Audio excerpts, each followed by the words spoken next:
লাইনে দাঁড়াইছি, তেল নাকি সংকটে পড়ে যায় ওই যুদ্ধের কারণে। এই কারণে লাইনে দাঁড়ানো। আমাদের তো আবার কিছুদিন পরে বলবে তেল নাই, আর তার কিছু বলার নাই আমার কাছে।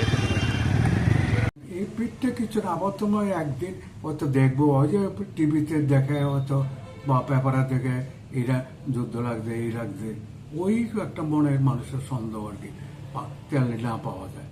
কারণ অনেকে তো আগে তো একটা ইয়ে হয়েছে, তো ওই সংকটটা তারা বুঝতেছে। এখনো আমাদের মতে এখনো কোনো সংকটের কোনো কারণ নেই।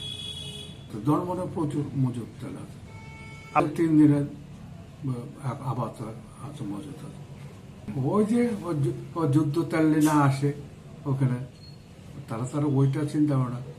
আবার অনেক আছে দাম বাইরে থাকা, তেল পাওয়ালেও দাম বাড়তে পারে এই কারণে